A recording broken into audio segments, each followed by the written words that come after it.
In this guide, we're going to learn about making Quarto documents in Positron. Quarto allows you to create documents that combine code, narrative text, and output, such as plots and figures. Quarto files can be rendered as websites, documents, presentations, and even books. Once rendered, these outputs are easy to share, which makes Quarto especially well suited for data science publishing and reproducible research. Positron is a code editor designed for data science that works with both R and Python, and it has great functionality for Quarto documents built right in. So let's jump right in, creating our first Quarto document in Positron. I'll start by creating a new folder. So from the menu on the top left, I'm going to say New Folder from Template. I'll choose Empty Project, click Next, give it a name, set a location on my computer where this is going to go. I'm just going to put it on my desktop, create it, and then prompt it to open it in the current window. Then from the File Explorer, I can create a new file in the demo subdirectory. So I'll do that with the new file icon. And we'll just call it demo.qmd. That's the extension we're going to be using for our Quarto documents. It's short for Quarto Markdown. Markdown is a syntax language that is used in our Quarto file, so that's how we get the combination of Q and MD. For the starting code for this file, I'm going to go over to the notes that accompany this video. There's an example we can work with. So I'm just going to copy that example and bring it into my demo file. And then to see what this looks like when rendered, we'll click the preview button. You can see the preview process is occurring in the terminal. We'll give that a moment to complete. Once it's done, we can see our rendered Quarto document in this right pane. It's zoomed out a little bit right now, so I'm going to change the zoom from auto to 100%.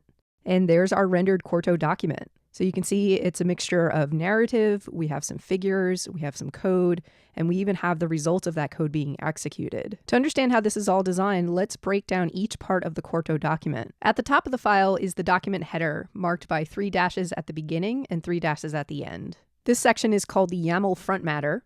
It defines document level options using YAML, which is a human readable data format that's written in this key value pair style. So for my metadata, I have 2 key value pairs. The first is the title, which I've set to Hello Quarto, and then the format, which I've set to HTML, which is the underlying language of web pages.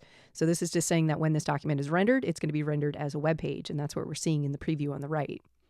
If I wanted a different format, say a PDF, I could just update that accordingly. And then to make our lives easy, let's check the option Render on Save. So every time we save this document, it's automatically going to re-render it.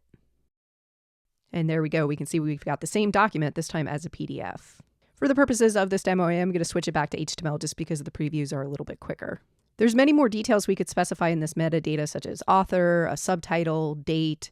We can also adjust things like the themes of our document, typography, colors, figure sizing. In the video description, I'll have a link to reference materials for Quarto that outlines all the different metadata properties you might specify. Moving on from the header information, let's get into the content of our document. The first bit of content we see is a code cell. So this is how we're going to execute bits of code within our document. Specifically, we're pulling in the tidyverse library, and we're doing that because later we're generating a plot using ggplot, which comes from that tidyverse library. So we've got to make sure it's available. Now, observe the way that we indicate a code cell is with 3 backticks to start and 3 backticks to end. Following the starting backticks, in braces is the language we're working with in that code cell. So in this case, it's R, but I could also do something like Python. At the start of a code cell, you can indicate cell options. For example, here we have the option include false. This makes it so that this code is going to execute silently when this document's rendered. We're not going to see the code in the document. If it produces any outputs or warnings, we're not going to see that either. And that makes sense for a command like loading the tidyverse library because it's not essential to the narrative of our document. It is something we need for the document to render in order to generate our plots, but it's not something we really need the audience to see. And we can contrast that. There's another code cell at the end of this document where we're doing a Pearson correlation with the example data that we're working with. And in this case, our code cell does not have that include false comment cell.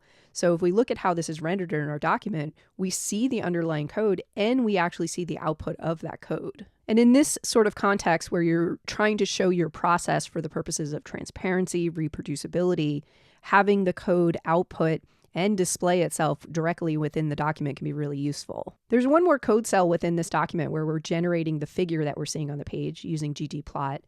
And within this code cell, we're using the option echo false. This makes it so that we're seeing the results of the code in the document, but we're not seeing the code itself.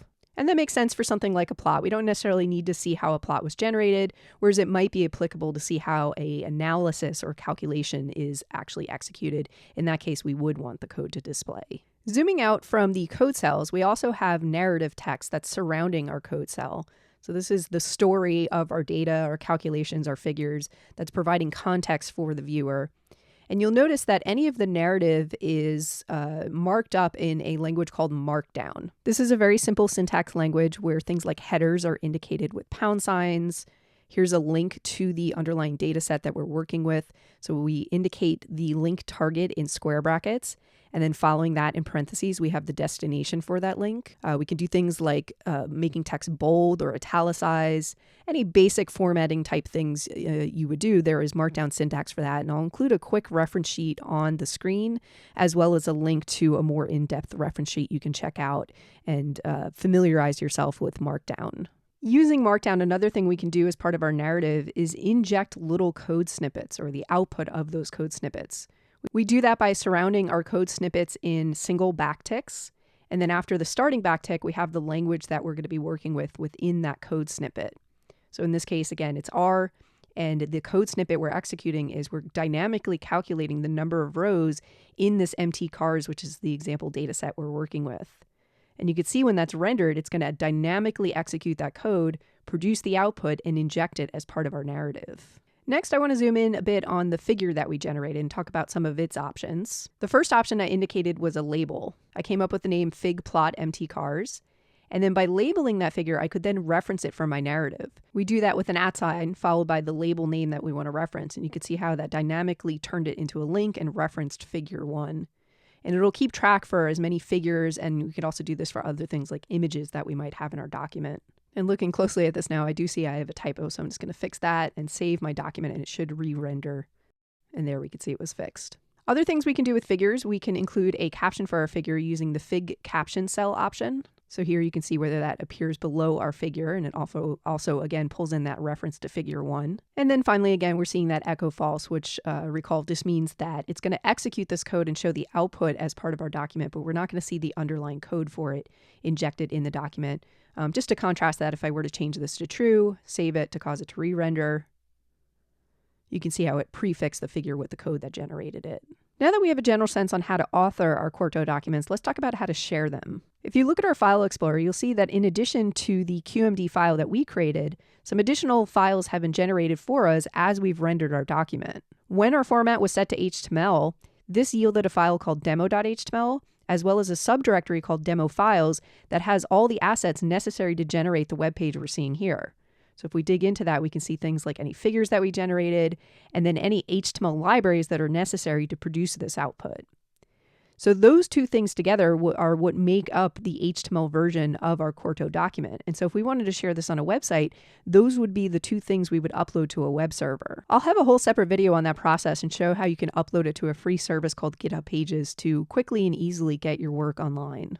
Earlier in the video, when I changed the format to PDF and rendered the document, that's when the PDF version of this was generated. And of course, you could easily share that just like you would any other file asset. You could email it to a colleague, put it in a Dropbox, etc. And with that, I'm going to wrap up this video. We've learned the basics of how to set up and run a Quarto file in the context of Positron. Of course, there's lots more features we could dig into with Quarto. And again, I'll include references on some further readings you'll want to check out in the description.